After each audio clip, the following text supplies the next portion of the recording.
parole maintenant aux différents orateurs. Donc, Madame Bénédicte Pérol, de la République en marche, Commission des finances. Merci Madame la Présidente.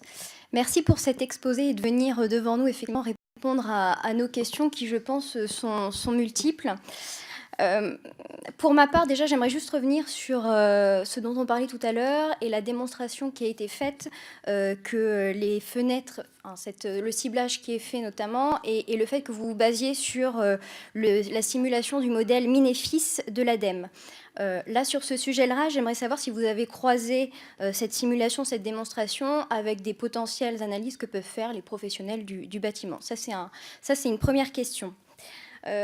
Une deuxième question concernant des benchmarks que vous auriez pu faire. C'est vrai que vous comparez, vous prenez l'exemple de l'Allemagne qui a mis effectivement en place et qui dispose, lui, plutôt d'un dispositif global.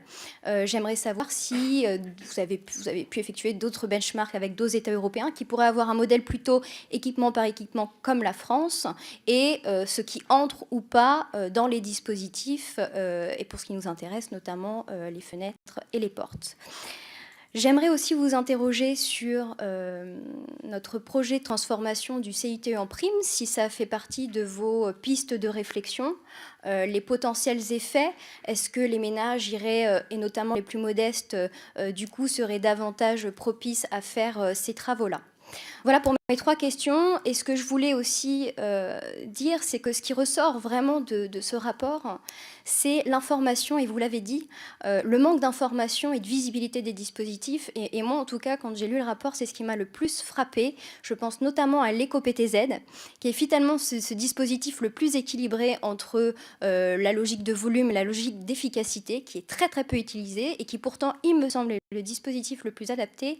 Et je crois qu'il y a beaucoup de travail à faire. Il faut travailler avec les banques, avec les tiers investisseurs aussi, dont on parle dans ce rapport.